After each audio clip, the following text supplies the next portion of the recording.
Então, bom dia, pessoal, né? Vamos começar a gravação da nossa aula hoje. Peraí, que eu acho que tá meio... Aí, eu acho que melhorou, né?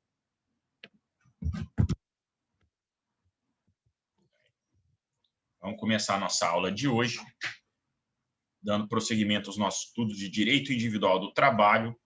Aula passada, se não me falha a memória, a gente estava falando de adicional noturno, tinha começado adicional noturno. É isso mesmo?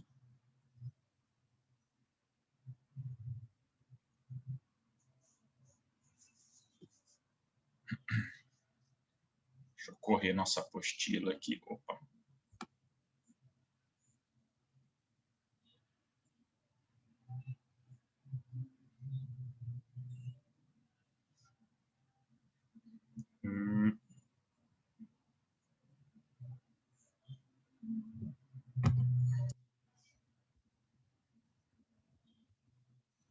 Localizar na nossa apostila aqui onde estávamos.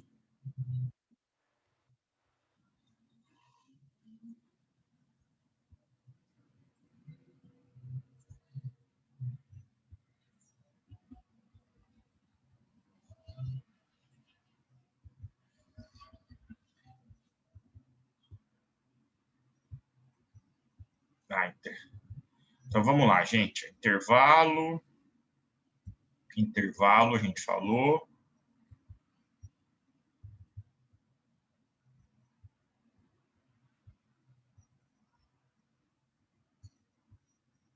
A gente vai falar de férias, mas onde que eu coloquei o adicional noturno?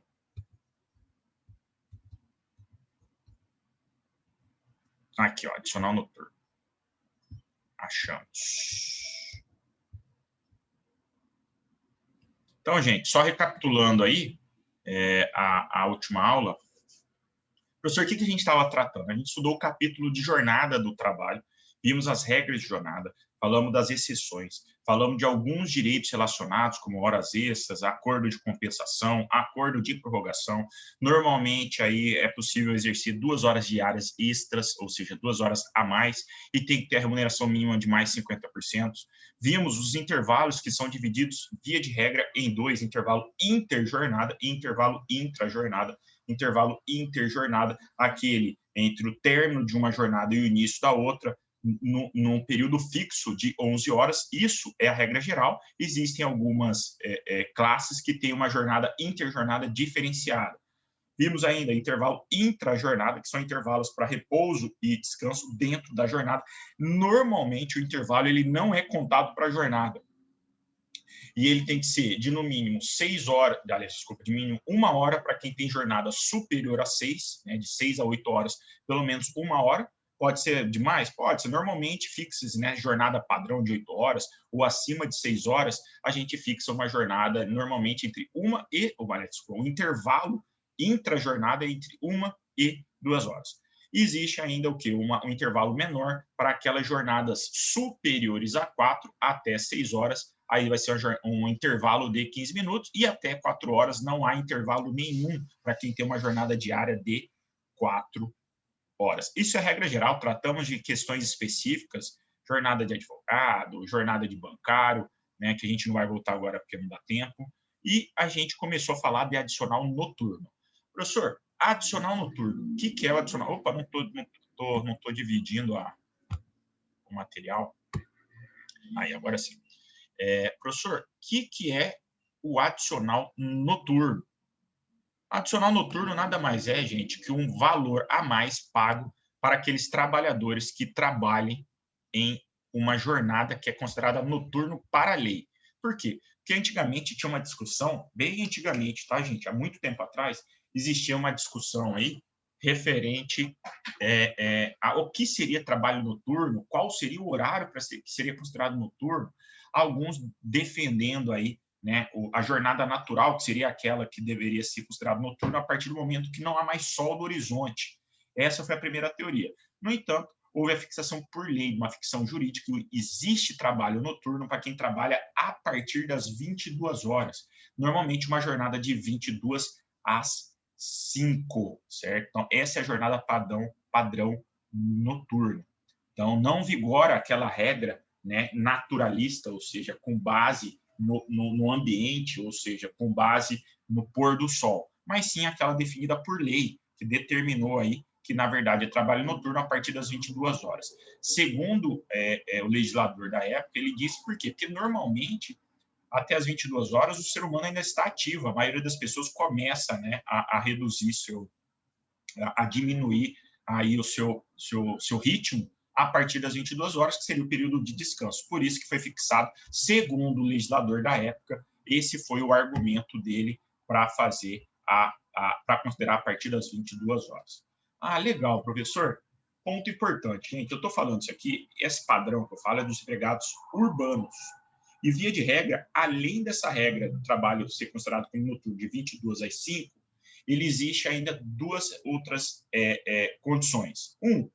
Vai para quem trabalhar, é obrigatório que a empresa pague um adicional de 20%. E vou mais longe. Professor, tem mais alguma regra? Tem. Quanto ao urbano, ou seja, o trabalho noturno do urbano, existe ainda uma outra ficção jurídica. O que é ficção jurídica? Há uma redução da hora noturna para 52 minutos e 30 segundos. Não entendi, professor. A hora normal ela tem 60 minutos, certo?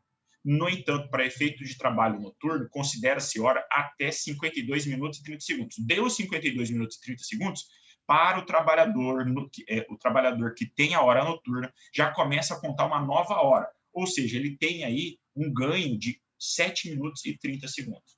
Se você fizer isso aí dentro dessa jornada que eu falei de 22 horas, das 22 horas às 5, você vai ver que é uma jornada menor que o trabalho do diurno. O trabalho diurno são normalmente 8 horas. O trabalho noturno, 7 horas. Professor, mas por que é 7? É exatamente se você tirar durante essas 7 horas, 7 minutos e 30 segundos, você vai ganhar uma hora, que é exatamente, ela é remunerada, e, ou seja, o trabalhador noturno tem uma jornada menor, vai receber como se fosse uma jornada maior, e ainda vai ter um adicional de 20%, certo? Então, isso aí vem para exatamente beneficiar quem está, beneficiar aspas, né? Beneficiar não, mas ajudar na remuneração do trabalho noturno. Professor, por que não beneficia? Porque, segundo os estudos, né, da OIT e até da OMS, quem trabalha em jornada exclusivamente noturna, ou a maior parte noturna, ela tem um desgaste maior, porque dizem, né, segundo os estudos, que o descanso, quando não é feito no período noturno, ele não é tão satisfatório para o corpo humano, ele não é tão recuperativo para o né, da energia para o ser humano. Isso aí, segundo as estatísticas, por isso, criação dessas regras. Então, via de regra, trabalho noturno do urbano, 22 horas às 5, 20% de adicional, e há uma hora reduzida, 52 minutos e 30 segundos. Por isso que, se você fizer a cálculo de 22 às 5, vai dar uma jornada ímpar de 7 horas. Por que 7 horas, professor? Por causa dessa redução do trabalho noturno. Ah, professor, e quer dizer que ele não recebe? Recebe, porque essa redução ela é considerada para efeito de contagem da jornada. Beleza, professor, você disse aí que é dos urbanos. E dos rurais, tem diferença? Tem diferença. Os rurais muda o quê? 2 pontos. Primeiro, 3 pontos, na verdade. Os 3 pontos mudam. Primeiro, não tem redução da jornada. Ou, aliás, redução da hora noturna. Ou seja, a hora noturna do rural é de 60 minutos. Ah, legal, professor. Então, não é 52 minutos e 30 segundos. Não, é 60 minutos. Qual é a outra modificação? O horário de início da jornada noturna. Existe o trabalho aí na agricultura, que vai de 21 horas às 5, que é considerado período noturno, e existe o pessoal da pecuária, que trabalha, né, que é considerado noturno, das 20 às 4. Por quê? Porque normalmente, quando se lida com o animal, você começa a trabalhar mais cedo, no entanto, a jornada termina também mais cedo. Para não confundir as jornadas, tem uma dica, né, que eu dava aula lá em São Paulo de concurso, para você diferenciar. Bom, urbano é padrão, 22 às 5. Rural, como que eu não confundo a agricultura com a pecuária? Bom, pecuária, normalmente você mexe com bicho, né? Bicho, beleza. Se você procurar no jogo do bicho o número do viado é 24. 24 é bicho. Então, de 20 às 4. 24. De 20 às 4, pecuária. Aquilo que não for bicho é agricultura. Agricultura é a segunda jornada, 21 às 5. Isso aí é só dica para ajudar na memorização. Não é nenhuma regra específica, tá, gente? O professor também não é jogador de jogo do bicho, né? Costumo muito lembrar disso porque quem gostava era meu pai e o meu professor de Direito do Trabalho também gostava de Jogo do Bicho, certo? Então, aí fica essa dica, não é nem minha, é deles aí para tentar ajudar na memorização. E, além disso, o adicional noturno do rural, ele não é de 20%, ele é de 25%. Eu não me recordo se foi aqui ou se foi no período noturno, um colega, um aluno, professor, ele falou assim, não, mas está errado, não é 20% para o urbano. Aí eu falei, não, é 20%. Ele falou, aí eu perguntei, por que não é? Não, porque o servidor público não é esse, não. Serviço público, a gente está falando da iniciativa privada aqui, o serviço público, o adicional noturno é de 25% também. Então, a gente tem que observar o que está estabelecido em cada norma. Aqui a gente está falando da iniciativa privada. A regra é o quê? De 22 a 5, 20%. Ah, e no rural? No rural é porque tem regra específica. Na lei do rural, na lei 55889 de 73, existe a disposição do que eu estou falando para vocês. Ou seja, há uma diferenciação, há uma regulamentação especial em relação à jornada padrão, certo? Olha lá, o adicional noturno, você pode ver que está até grifado, o adicional noturno dos empregados urbanos é de pelo menos 20%. Do empregado rural, 25%, certo? Então, é plenamente correto todas as informações que a gente está trazendo para vocês aqui, certo? Professor, e quando que é pago o adicional noturno? Quer dizer que se eu sou do período noturno e aí eu sou transferido, eu mudo de jornada noturna para diurna, eu perco o adicional? Sim. O adicional noturno ele é condicional, ou seja, você só vai receber se você estiver trabalhando na jornada considerada noturna. A partir do momento que há uma transferência, mudança do horário de trabalho, se você não trabalha mais a partir das 22 às 5 na área urbana, ou de 20 às 4 na pecuária, ou de 21 às 5 na agricultura, você não terá direito ao adicional noturno. Ah, professor, já que você falou do advogado, né, eu mencionei, né, as jornadas do advogado, tem regra específica para adicional noturno do advogado? Tem, gente. Para efeito do advogado, é considerado como trabalho noturno, trabalha a partir das 20 horas do dia até as 5 horas do dia seguinte, tá? Então, vocês que vão sair aí, vão querer advogar, se trabalharem, se você trabalhar para você, né, não vai ter quem te pague aí adicional noturno. Porém, se você vier a trabalhar como advogado empregado, você vai ter direito. Para vocês terem uma ideia, quando eu trabalhei em São Paulo, eu trabalhava como advogado empregado, eu trabalhava até as 9 da noite, então eu tinha uma horinha de adicional noturno. Né? Não era todo dia até as 9, mas eu acho que umas 2 ou 3 vezes, umas 2 vezes por semana eu trabalhava até as 9 horas. Até porque lá tem rodízio, né? Uma vez por semana tem rodízio de veículo, e aí um dia do rodízio eu chegava mais tarde, e saía mais tarde, consequentemente, certo? E o adicional do noturno do advogado também ele é superior. Superior ao quê? Ao urbano, que é de 20, do advogado é de 25. Professor, a jornada 12 por 36 tem direito à prorrogação de período noturno? Tem. 12 por 36 também aplica-se as regras de adicional noturno, certo? Ah, legal, professor. Veja que tem uma tabelinha aí, né? Para efeito. Ah, eu não falei do portuário, mas de qualquer forma, o portuário é considerado trabalho noturno de 7 às 7. 7 da noite até as 7 da manhã. Só que acontece, vejam que o do portuário é uma jornada maior. 12 horas são consideradas como jornada noturna. No entanto, ele não tem a hora reduzida e o adicional é de 20%, certo? Ah, legal, professor. E assim a gente encerra a parte de adicional noturno. Gente, tem dúvidas? Fique à vontade aí para a gente argumentar, conversar, enquanto a gente vai indo para o outro tema, né? Há um ponto bem importante que eu não mencionei, quando vocês, né, elaboram alguma pergunta aí, ou se quiserem participar, abram o áudio ou façam perguntas aí no chat, que eu falei normalmente que os intervalos intra-jornadas, eles não são computados na jornada, ou seja, na hora que você fica parado para o descanso, esse tempo ele não é considerado como trabalho, certo? Isso no intervalo intra-jornada padrão, ou seja, eles não são os intervalos remunerados, são intervalos intra-jornadas não remunerados. No entanto, existem alguns intervalos que são intra-jornadas que são remunerados. Ah, tem, professor. Aqui também tem a tabelinha do que a gente explicou a aula passada. Ó. né, que até de 4 às 6, 15 minutos de intervalo, superior a 6, até 8 horas de trabalho, 1 a 2 horas, né, e inferior a 4 não tem, certo? Beleza, professor. No entanto, você disse que tem algumas exceções quanto ao intervalo não remunerado, que eu não mencionei na aula passada. Só para mencionar alguns exemplos. Gente, alguns intervalos, eles são concedidos em razão da condição do trabalho, e eles são computados na jornada, são considerados para efeito de jornada, e são contados para pagamento do salário. Exemplos, professor.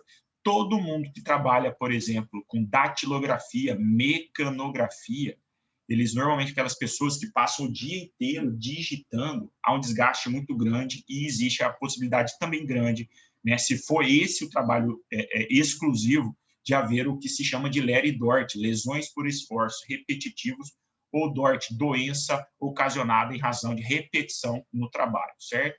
Então, para esses trabalhadores, para essa classe, né, aqueles que estão permanentemente nessas atividades de datilografia, cálculo, escrituração, a cada 90 minutos de trabalho haverá um intervalo de 10. Ou seja, a cada 1h30 de trabalho, o indivíduo tem que parar um pouco, relaxar as mãos por um período de 10 minutos. E esses 10 minutos, diferentemente da regra, que a gente está falando da exceção aqui, esses 10 minutos, eles não são descontados da jornada, é considerado como trabalho.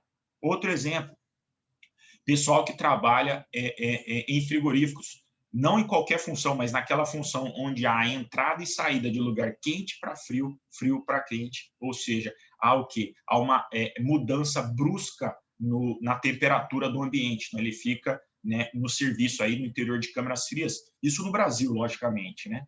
Ou seja, o indivíduo ele fica na movimentação de mercadorias de trabalho de um ambiente normal para frio ou do ambiente quente para frio e vice-versa. Para esses que trabalham nesse tipo de atividade, haverá 1 hora de trabalho, 40 minutos, a cada 1h40 minutos de trabalho, haverá um intervalo de 20 minutos. Ou seja, para o corpo não ficar nessa alteração, né? Pelo menos para equilibrar a temperatura do corpo, certo? Então, existe. E também esses 20 minutos que o indivíduo vai ficar lá, sem trabalhar, ele vai, ou sem trabalhar, ou exercendo outra atividade, ele não é computado para a jornada, certo? Então, mencionei apenas 2, existem outros, né, que são regra. Quer ver um bem legal também, já que a gente tem hoje em dia, né, as mulheres estão dominando a área de direito, que é bacana, muito show.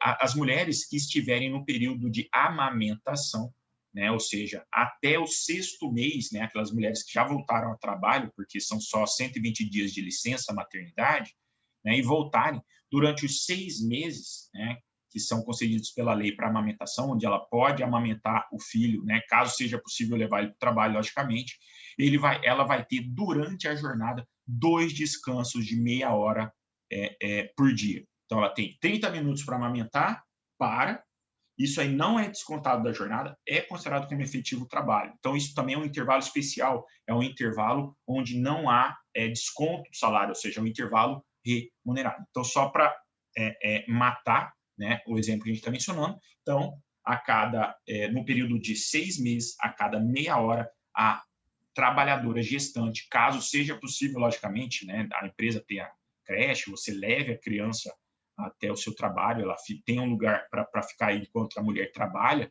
ela vai ter 2 descansos de meia hora, ou seja, um total de 1 hora por dia, onde haverá intervalo para que ela possa alimentar o seu filho, certo?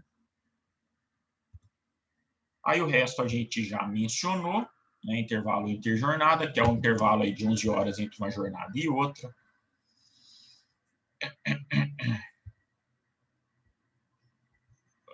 Aqui, deixa eu ver aqui. Repouso semanal remunerado. Professor, o que é o repouso semanal remunerado ou descanso semanal remunerado? Próximo ponto. É exatamente aquele direito de 24 horas consecutivas que o indivíduo tem de descanso por semana, como o próprio nome diz, descanso semanal remunerado. Normalmente, o descanso semanal remunerado é aos domingos, ou seja, aos domingos, a maior parte dos trabalhadores, né, as pessoas que estão inseridas no mercado de trabalho, não prestarão serviço. Esse é o descanso semanal remunerado. Período de 24 horas em que o empregado deixa de prestar serviço ao empregador, mas ele vai receber por aquele dia paralisado. Como eu disse para vocês, normalmente, preferencialmente é o domingo, mas sempre não. Existem alguns setores que trabalham em todos os domingos, ou a maioria dos domingos, e aí o que acontece? Vai ter validade. No entanto, se ele não trabalhar, se ele trabalhar no domingo, desculpa, ele vai ter que ter uma folga compensatória, ou seja, uma folga em outro dia da semana. Ah, legal, professor. Mas tem que ter o descanso semanal remunerado. Tem que ter. Então, a cada 6 dias de trabalho, você vai ter um dia de descanso semanal remunerado. Normalmente, os indivíduos trabalham de segunda a sábado e folgam no domingo. Esse é o padrão. Nada impede que o indivíduo trabalhe no domingo e folgue outro dia, certo? Tranquilo? Isso é o descanso semanal remunerado. Professor, e se o indivíduo trabalhar no domingo e não tiver folga semanal? Bom, aí ele vai ter o pagamento desse dia trabalhado no domingo como que hora extra, ou seja, vai ter um adicional aí. No entanto, o trabalho em descanso semanal remunerado e, né, normalmente domingo e feriados, haverá um pagamento com 100% de adicional, ou seja, o pagamento é bem maior, ou seja, o valor da hora em domingo e feriados é muito maior, certo? E, além disso, para esses trabalhadores que trabalham aos domingos, pelo menos uma vez a cada 3 semanas, via de regra, tem que ser concedido uma folga no domingo. Por isso, por exemplo, tem shopping que funciona domingo a loja, né? Funciona, acho que à tarde, né? A partir das 14 horas, as lojas. Beleza? Beleza. Pode. Só que a cada 3 semanas tem que ter uma folga para esses trabalhadores, no exemplo que eu estou mencionando. Normalmente, as lojas elas fazem um regime de plantão, ou seja, esses indivíduos trabalham um domingo por mês, né, dentro do domingo, certo? Tranquilo, gente? Tá dando para acompanhar? Tá muita informação? Tá de boa? Alguma dúvida? Deixa eu ver se tem pergunta aqui. Não tem pergunta. Professor, você fala demais. Gente, é a mania, né, do professor. Eu falo muito, parece uma metralhadora, né? Mas eu sempre tento como eu sei que eu falo rápido, normalmente eu tento repetir as informações. Eu não falo apenas uma vez, eu repito as informações para tentar, de alguma forma, ficar claro e para que haja fixação também, né, em nossas cabecinhas, certo? Ah, legal, professor. Próximo ponto. A gente já falou de feriados. Ah, um ponto importante, gente. Feriado, ele não é descanso semanal remunerado. Descanso semanal remunerado é aquele período onde não trabalha, período de 24 horas consecutivas, que o indivíduo tem direito a não trabalhar e recebe por isso. E os feriados? Né? Os feriados, eles podem, pelo menos em âmbito nacional, Brasil, eles são civis e religiosos, certo? São dias onde não se trabalha, não tem trabalho, há uma comemoração, seja por questões religiosas, ou seja, por questões civis, e nesse dia o indivíduo não vai trabalhar, ou seja, é um dia de folga também, né? Um dia de descanso, certo? Então, é obrigatório, o indivíduo ele não pode trabalhar no feriado. Aí, se trabalhar, pode trabalhar? Pode, tem vezes que o indivíduo trabalha. Aí haverá remuneração tal qual no domingo, ou seja, haverá um pagamento do dia trabalhado com adicional de 100%, certo? Lembrando que existem os feriados federais e os feriados estaduais e municipais. Via de regra, a gente tem estabelecimento... Opa, abriu aqui uma outra caixa aqui sem eu mandar. O que é isso aqui? Ui. Existe aí, né, estava falando para vocês, os feriados que são federais e os feriados nacionais. Ah, legal, professor. E quantos são os feriados? Via de regra, são 7 feriados federais e 4 que são feriados que podem ser locais, regionais, né, por município. Então, normalmente, por isso que há uma distinção. Tem, por exemplo, dá um exemplo, aqui em Cuiabá existe o feriado da consciência negra. E existem algumas localidades onde não existe esse feriado e existe outro feriado. Existe o feriado, por exemplo, do aniversário da cidade, normalmente, né? Então, vai depender da data onde que foi fundada a data que foi fundado o município. Então, tudo isso leva-se em consideração, certo? Ah, legal, professor. Então, e se tiver que trabalhar, se disse? Se tiver que trabalhar, existem algumas atividades que é permitido o trabalho, né, nos feriados, certo? E aí haverá a devida remuneração, ou seja, com adicional de no mínimo 100%. Pode estabelecer em acordo com a convenção coletiva outra porcentagem? Pode, mas sempre no mínimo de 100% quando houver trabalho no feriado. Agora chegamos ao ponto aí que vocês vão estar daqui a pouco, férias. E beleza, daqui a pouco tá todo mundo de férias, né? Não vai ter mais, né, aula do professor, vai estar aí no período, né, de final de ano aí de dezembro, onde a maioria aí tem a sua paralisação das atividades. Professor, então o que é férias? Qual é a previsão? Onde está prevista? Quais são as regras de férias? Primeiro, professor, o que são as férias? O que é as férias? Gente, férias nada mais é que um direito, tá, constitucional. Opa, de novo abrindo essa caixa. É um direito constitucional do empregado de deixar de trabalhar, ou seja, de deixar de estar à disposição do empregador, né, por um determinado período do ano, ou seja, por um determinado número de dias por ano.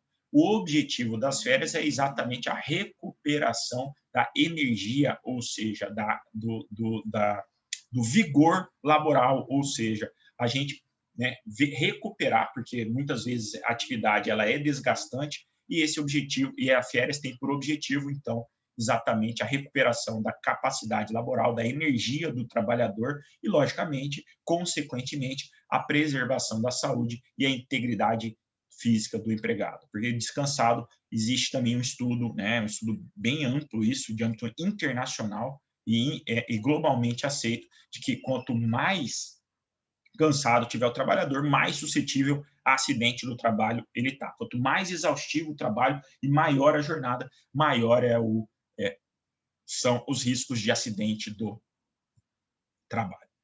Professor, qual é a natureza jurídica das férias? São dois, tá, gente? Como eu disse, ele é um direito do trabalhador, mas ele também é um dever, ou seja, do empregador e também do trabalhador. Como assim, professor?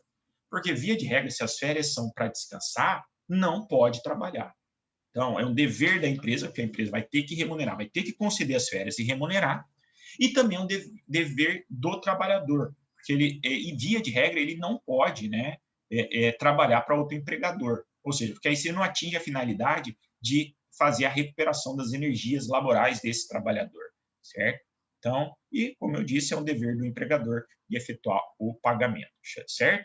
E o direito. Então, ele é um direito e um dever, por isso a natureza jurídica dúplice das férias. Ah, professor, você falou que ia falar de onde há a previsão das férias, né?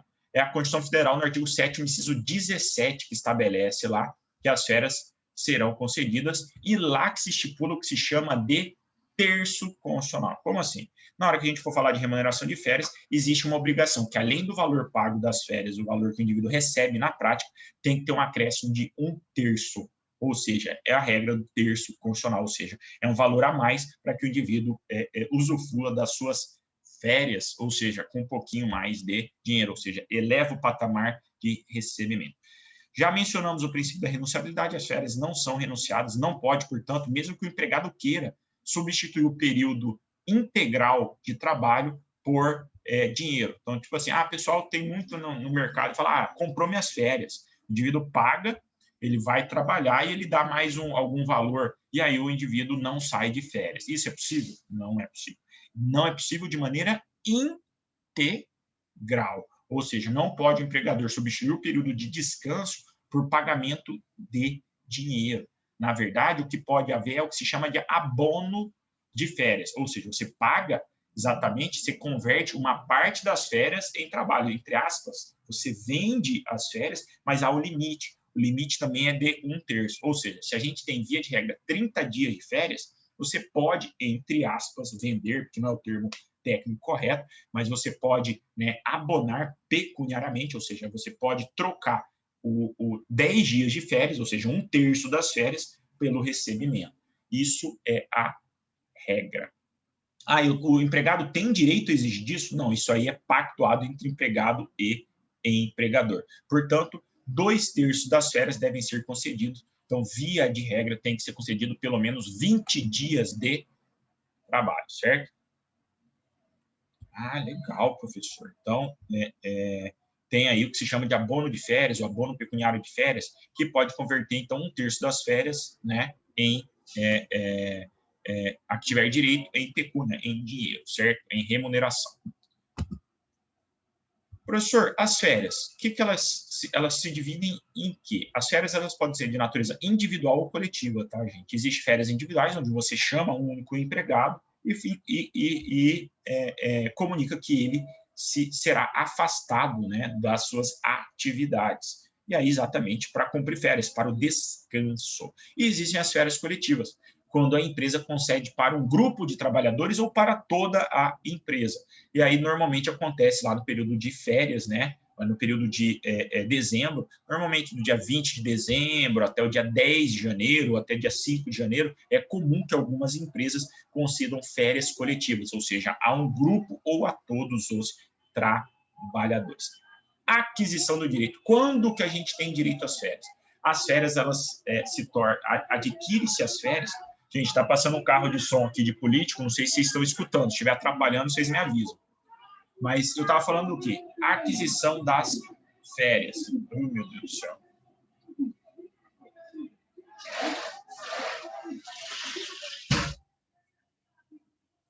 Bom, acho que agora melhorou.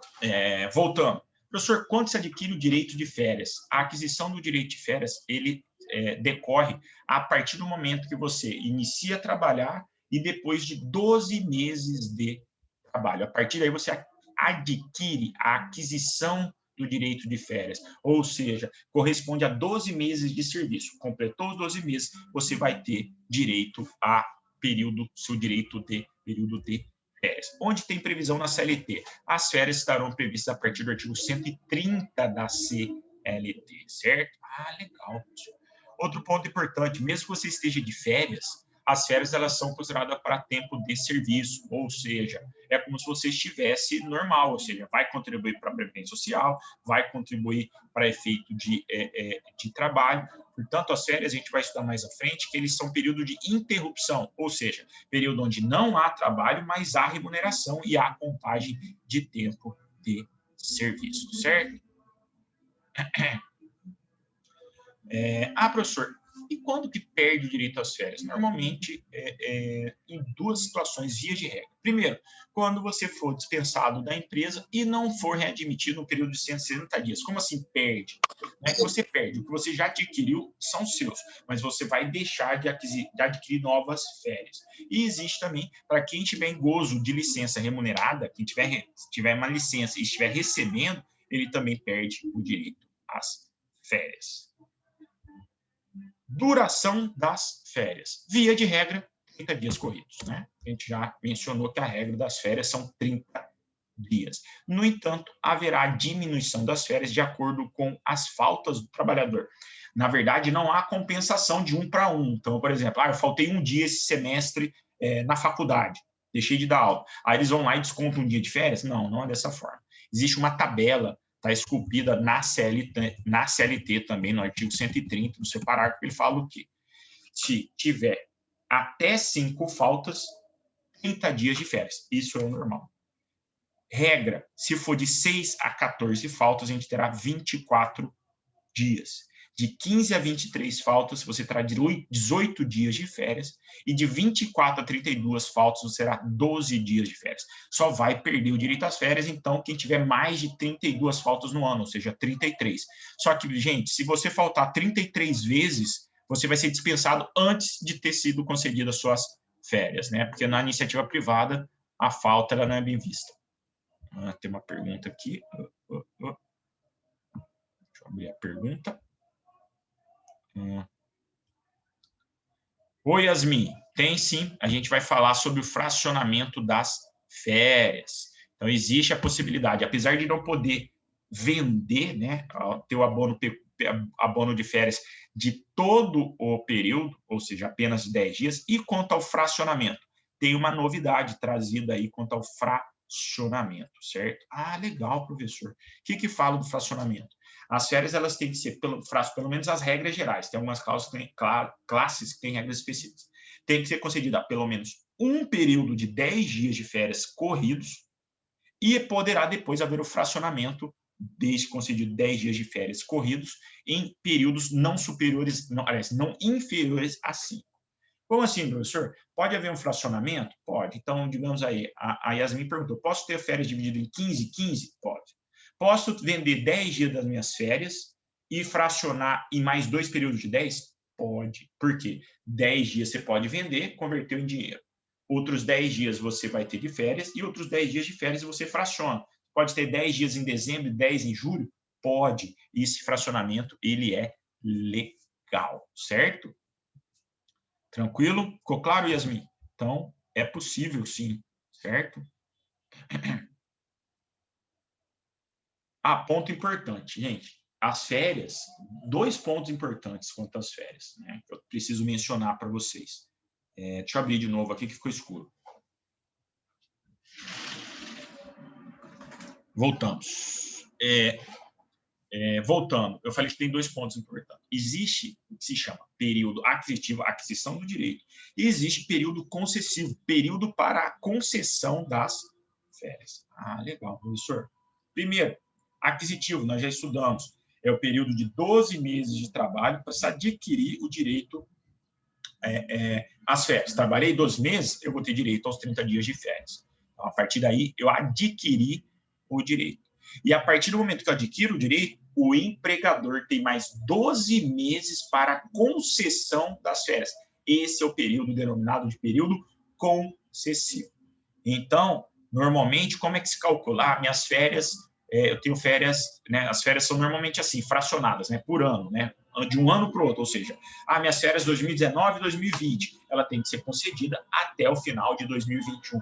Então, é o período seguido, 12 meses após a concessão o período aquisitivo, né, que adquire o direito, depois tem que ter em 12 meses, tem que haver a concessão sob pagamento em dobro do valor das férias. Então, é muito caro não conceder férias, porque se você não conceder no período concessivo, haverá o pagamento em dobro. Exemplo prático, já que a gente está mencionando, para vocês conseguirem visualizar. Se a gente trabalha, digamos que a gente trabalha do dia 1º, começou a trabalhar no dia 1º de junho de 2018, você começou a trabalhar. Então, no dia 1º de junho de 2019, ou seja, 12 meses depois, você vai ter adquirido o direito às férias. Então, esse é o período aquisitivo, certo? Onde eu trabalho, completei os 12, adquiri o direito. Beleza. Depois de completar esses 12 meses, os 12 meses seguintes são os períodos concessivos, ou seja, o empregador tem do dia 1º de junho de 2019 até o dia 1º de junho de 2020 para conceder as férias. Ou seja, na verdade, as férias elas têm que se encerrar antes do término do dia 1º de junho, que foi o início da contagem, certo? Então, esse segundo ano é o período de concessão. Então, vejam que as férias 2018 e 2019 podem ser concedidas até o período de 2020, ou seja, até o ano seguinte, certo? Beleza, professor. Então, isso aí é importante? Porque se você desrespeitar esse prazo, haverá o pagamento das férias em dobro, ou seja, as férias são calculadas como? É o valor do seu salário, acrescido pelo terço constitucional de 1/3. Então, se eu recebo aí R$2.000, dá uma estimativa aqui, tá, gente? Eu recebo R$2.000 por mês na empresa que eu trabalho, no terço constitucional vai ser de 600, em torno de R$600. Então, nas férias, eu vou ter direito a receber R$2.600. Se não observar o período concessivo, na verdade, eu vou receber R$2.600 em dobro, eu vou receber, portanto, R$5.200 de férias. Por isso que é extrema importância que pelo menos para tanto o trabalhador pela questão de recuperação da energia e integridade física e saúde, que para a empresa fazer a concessão de férias de maneira correta, caso contrário, ela pode ter que pagar em dobro. E muitas vezes, quando não paga em dobro, ela paga, mas paga depois das férias, a gente vai falar as regras, ele ainda vai ter que pagar pelo menos a dobra. Pagou 2.600, pagou errado, vai ter que pagar os outros 2.600 novamente, certo? Beleza, professor. Como que a gente sabe que vai ser as férias? Quem tem direito? É o empregado que escolhe a data das férias? Não. As férias, elas são concedidas no interesse do empregador. O empregador é uma discussão muito grande, porque os trabalhadores acham que é ele que tem direito a escolher quando vão ser suas férias. E ficam bravos aí quando não são na data que eles querem. Mas, na verdade, a concessão das férias ela será concedida aí no interesse do empregador. E, normalmente, isso tem que ser avisado com antecedência de 30 dias e de maneira escrita, ou seja, ele vai mandar só uma cartinha, né, ou entregar um documento para o trabalhador, falando, você vai sair de férias na data X, e tem que ter 30 dias de antecedência da comunicação, certo? Legal, professor. Que mais que a gente tem sobre férias? Um ponto bem importante. Para menores de idade e para pessoas com idade superior a 50 anos, não pode haver, não podia haver o fracionamento das férias, tinha que ser 30 dias corridos. No entanto, com a Lei 13.467 de 2017, houve essa alteração e, a partir de agora, é, inclusive, possível para trabalhadores com mais de 50 anos e menores haver o fracionamento das férias, certo? Outro ponto importante, né, que inclusive foi pergunta de uma aluna esse semestre, professor, a concessão de férias, ela pode ser concedida na véspera de feriado e de final de semana? Não. Artigo 134, parágrafo 3º da CLT estipula o quê? Que as férias elas não podem ser concedidas com um período de 2 dias antes do descanso semanal remunerado e 2 dias antes de feriado. Então, chegou, sei lá, dia 2 de novembro agora é feriado. Posso conceder na véspera, 2 é segunda, né? Mas digamos que fosse terça, mas eu posso conceder as férias a partir do dia 1º? Não, porque existe essa estipulação que as férias não podem ser concedidas 2 dias antes, né, do descanso semanal remunerado ou de feriado. Então quer dizer que eu não posso receber na sexta? Não, não pode receber férias normalmente na sexta. Por quê? Porque o descanso semanal remunerado é no domingo. De sexta a domingo não tem o prazo de 2 dias. Posso conceder na quinta? Pode. Mas sábado não trabalho, não importa. Sábado, normalmente, pode ser que não seja considerado como dia útil de trabalho, mas normalmente o descanso semanal remunerado, nós vimos que preferencialmente será aos domingos. Portanto, via de regra, não pode conceder 2 dias antes do descanso semanal remunerado, que é domingo. Então, via de regra, não se concede férias nas sextas-feiras e nas vésperas de feriado, certo? Como eu falei para vocês, haverá o pagamento em dobro, caso não seja respeitado o período concessivo, certo? Isso aí pode ser exigido para as férias, certo? Falamos que é remunerado com 1/3 já, né, do salário, ou seja, o acréscimo. Seguindo. Professor, e se eu sou comissionista, como que eu calculo minhas férias? Bom, você vai pegar o seu salário, fazer a média dos 12 meses do período aquisitivo. Digamos que você seja vendedor, um mês ganhou 2.000, outro mês ganhou 5.000, outro mês ganhou 3.000, faz a média e aí vai ter o valor, vai acrescentar 1/3 e aí você tem o valor das suas férias, certo? Do valor que você vai receber de férias. Outro ponto importante, pagamento das férias. As férias elas têm que ser pagas com uma antecedência de 2 dias antes da saída do empregado para as férias. Ou seja, via de regra, não pode o indivíduo receber depois que está voltando das férias ou no meio das férias. Ele tem que receber esse valor exatamente para usufruir nas férias. Então, tem que haver o pagamento adiantado, tem que haver o pagamento antecipado e tem que ser com 2 dias de antecedência, certo? Tranquilo? Seguindo.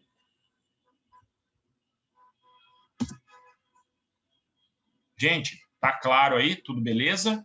Dúvidas? Na boa? Só separar aqui. Deu uma encavalada.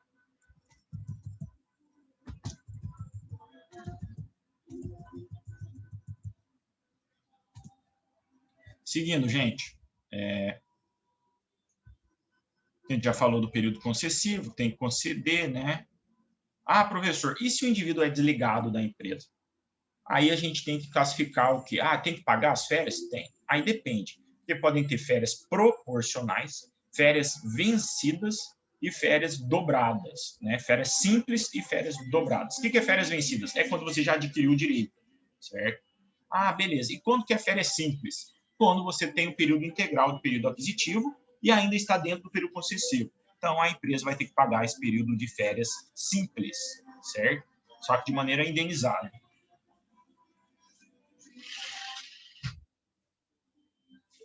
Nossa, esse período agora de eleição complicado, hein? Nossa, mas tá uma carreata aqui.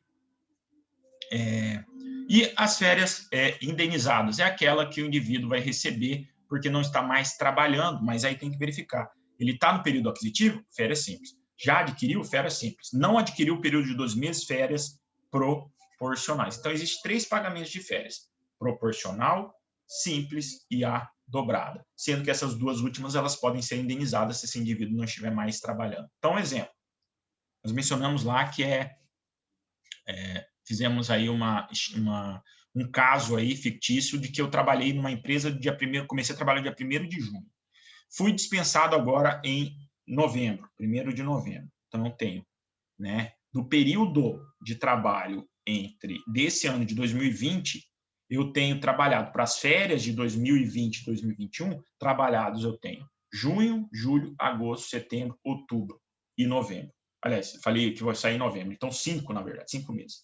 Então, na hora que eu for desligado, eu vou ter férias proporcionais do ano de 2020 para 2021 de 5 meses, ou seja, eu vou receber férias proporcionais, pagamento das minhas férias com base em 5 12avos. Ah, legal, professor.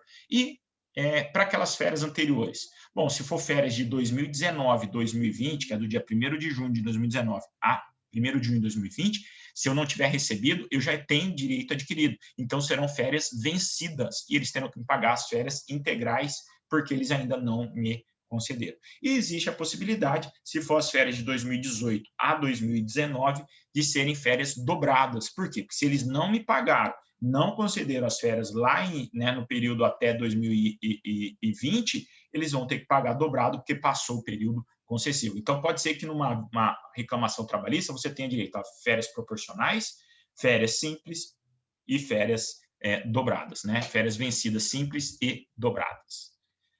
Certo? Férias coletivas. Férias coletivas. Eu tinha mencionado aí a concessão de férias coletivas.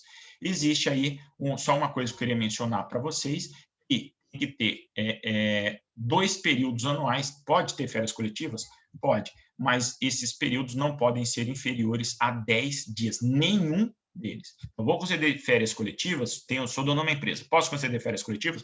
Posso, mas nenhum deles pode ser inferior a 10 dias, certo? Ou seja, eu vou conceder em 2 vezes as férias? Posso? Posso. Então, nenhum deles pode ser menor que 10 dias. Pode ter abono pecuniário em férias coletivas? Pode, você pode vender 1/3, ou seja, lógico, desde que os trabalhadores queiram, você pode comprar 1/3 das férias dos trabalhadores, certo? E a outra distinção nas férias coletivas, a comunicação das férias coletivas, ela tem uma antecedência de 15 dias. Ponto importante, gente, com as medidas provisórias que foram dadas na pandemia agora, houve uma alteração sobre as regras de férias. No entanto, a medida provisória que falava dessas regras, ela foi o que? Ela perdeu vigência e não foi convertida em lei. Por isso que eu não mencionei aqui. Então, as regras que eu estou mencionando vigoravam antes da medida provisória e vigoram agora novamente. Só para mencionar alguns exemplos, existia a possibilidade de pagamento das férias com a medida provisória agora na pandemia, em período posterior, e poderia até jogar o terço de pagamento das férias lá para pagamento junto do 13º salário, o que não é permitido atualmente, porque a medida provisória ela não foi, a 927, ela não foi convertida em lei, certo? Gente, dúvidas sobre férias, ou do que a gente viu até aqui?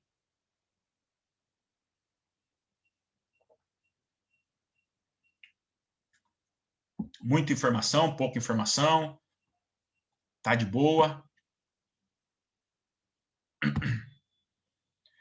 Então, gente, a gente vai abrir aqui um novo tema, não vamos conseguir encerrar. No entanto, fica marcado para a gente naquela aula extra que a gente conseguir marcar aí, certo? A gente vai falar de salário e remuneração, depois vai falar mais de alguns, nessa aula extra, vai falar de mais alguns direitos, e depois vai falar de rescisão do contrato de trabalho, e aí a gente encerra o nosso semestre. De qualquer forma, fica marcado, Larissa, comunica os colegas que a prova vai apenas até aqui, férias, não vai ser cobrado mais nada. Depois que terminar aqui, a gente vai apontar aí os pontos que são importantes, né, para a prova, certo? Tranquilo? Bom, eu vou fazer só uma distinção inicial e uns apontamentos aqui sobre salário e remuneração. Professor, o que é salário e remuneração? Há um capítulo novo. Salário e remuneração são sinônimos? São termos diferentes? São palavras que conotam entendimento distinto? Sim, gente, né? A CLT, ela adotou aí, apesar que muitas vezes a gente utiliza, quando não é em termo técnico, a palavra remuneração como sinônimo de salário, para efeito da CLT, remuneração e salário, ele tem conceitos distintos, ele tem nomenclaturas distintas e eles têm, comportam diferenças bem marcantes na sua explicação. Por quê? Remuneração, ela é gênero. Toda forma de contraprestação pelo serviço realizado pode ser pactuada uma remuneração, um valor pago, certo? Valor pago, né? A forma de pagamento. Enquanto o salário, ele é uma espécie de remuneração. Então, remuneração é gênero e salário é uma forma de pagamento desse trabalho realizado. Remuneração, ele nada mais é do que o conjunto, né, de todas as verbas recebidas pelo empregado, seja pago diretamente por exemplo, pelo empregador, seja pago também por terceiros. Diferentemente de salário, salário é uma parcela, uma remuneração, o valor equivalente pela prestação realizada, mas pago pelo empregador, ou seja, recebido pelo empregado em relação do vínculo de emprego, certo? Ah, legal, professor, não entendi. Resumindo, remuneração é o valor pago, é o conjunto de verbas recebidos, total de verbas recebidos pelo empregador, seja qual for a origem, desde que lícita. Enquanto o salário é uma parcela da remuneração equivalente ao valor aí pago diretamente pelo empregador. Então, vou dar um exemplo. Gorjeta. Gorjeta é salário? Não é. Por quê? Porque gorjeta é paga pelo cliente, por terceiro, e não pelo empregador.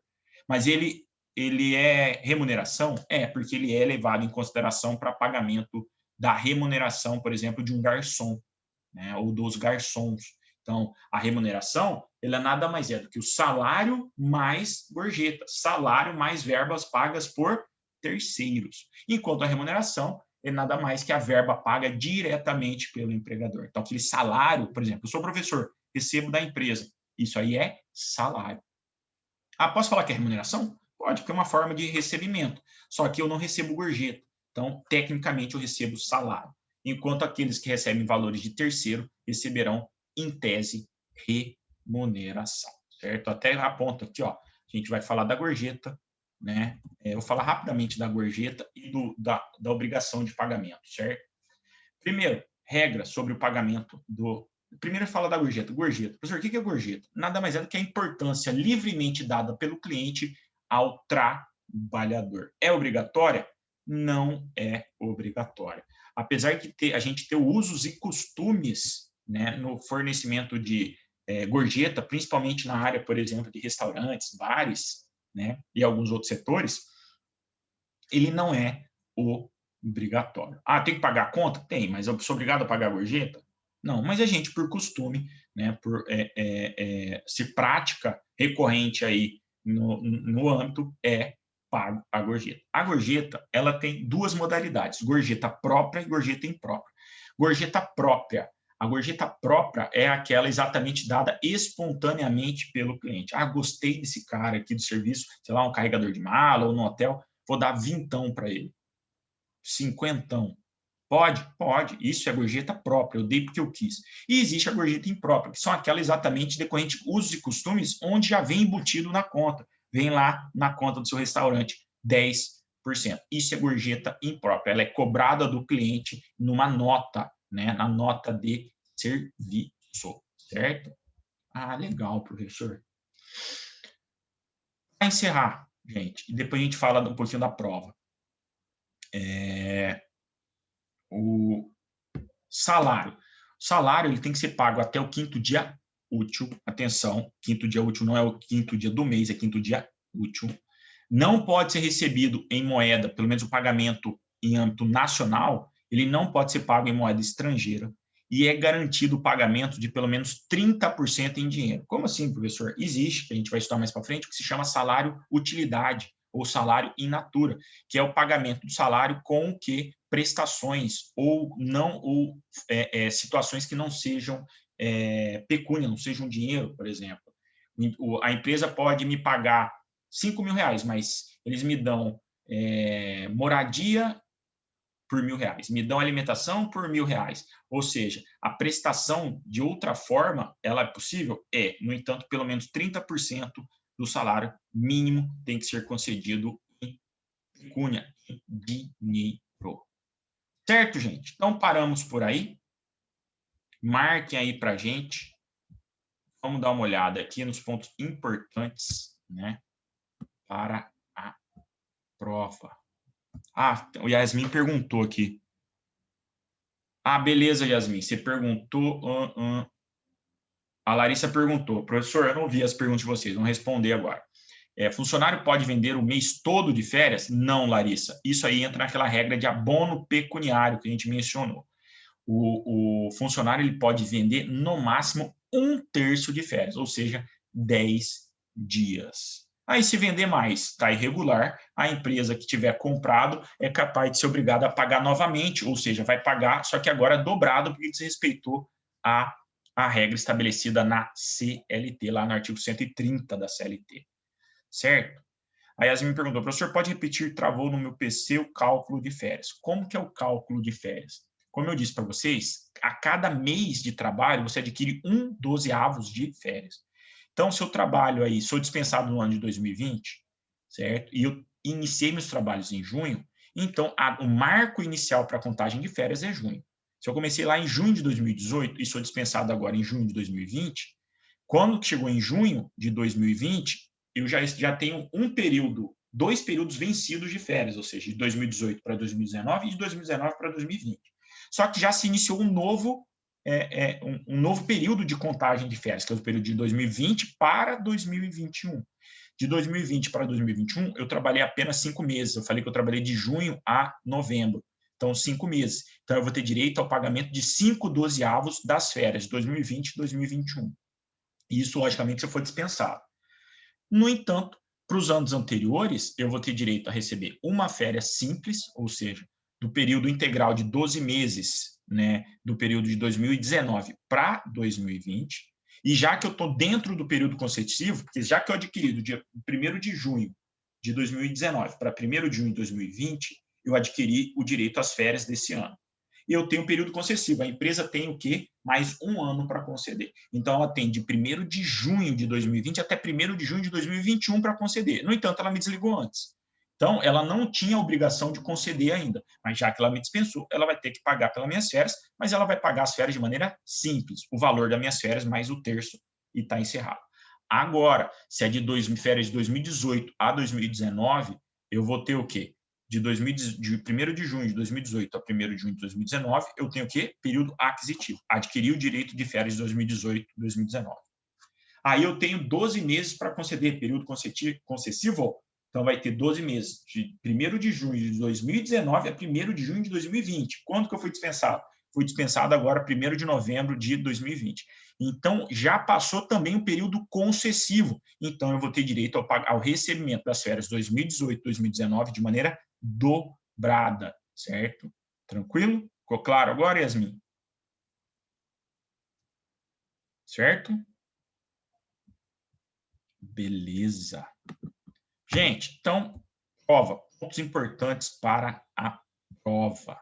Quiserem anotar, não quer dizer que não caia. Tudo que a gente deu aí ao longo do semestre pode ser objeto de avaliação. Primeiramente, professor, qual qual que é a forma de avaliação? Antigamente, antes, né, a gente fazia uma prova que era composta de, no mínimo, 8 questões objetivas, 2 a 3 questões subjetivas. No entanto, o novo sistema aí, que as provas serão feitas de maneira online, não é tão interessante a prova escrita. Então, por quê? Porque dá confusão, tem vezes que não aparece a resposta.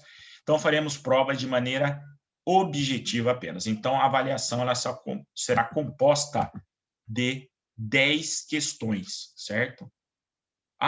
Tem uma pergunta da Tamara que eu não vi aqui. Ó. Pode dar férias antes do funcionário completar os 12 meses? Pode, de maneira proporcional. Via de regra, só tem direito às férias depois do período aquisitivo, Tamara.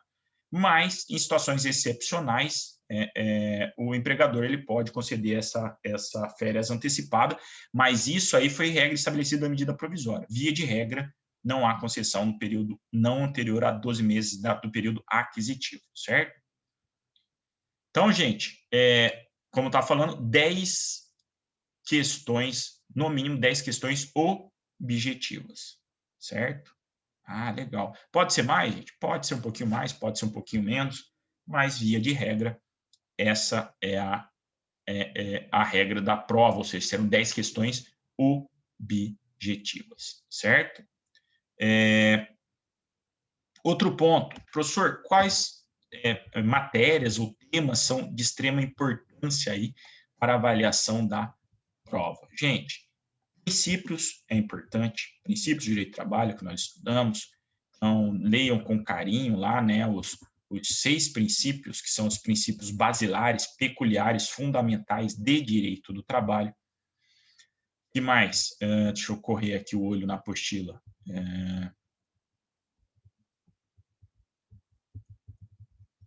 Lembrando, não estou dizendo que não caia na prova as outras matérias, estou falando pontos que com certeza cairão, certo? Para já dar uma ajuda aí nos estudos. Outro ponto importante aí, questão de extrema importância, relação de emprego, relação de trabalho, regras, características, requisitos da relação de emprego. Tem que saber aqueles 5 requisitos: pessoalidade, eventualidade, não eventualidade, subordinação, onerosidade, né? Trabalho prestado por pessoa física. Tem que saber, gente. Não tem para onde correr, né? Ponto importante também decorrente da relação de emprego, também relação de trabalho. Terceirização é importante, que a gente mencionou, né? A parte dos direitos também, propriamente dito, é importante, né? Duração do contrato de trabalho, que a gente viu aula passada, adicional noturno, férias, intervalos, tudo isso aí é importante. Os demais pontos, né, já não são tão, digamos assim, importantes. Não quer dizer que não vão cair. Certo, gente? Tranquilo? Beleza? Tá bom? Então, tá. Hoje tá. Beleza, Daniel? Valeu. Gente, deixa eu parar, recordar.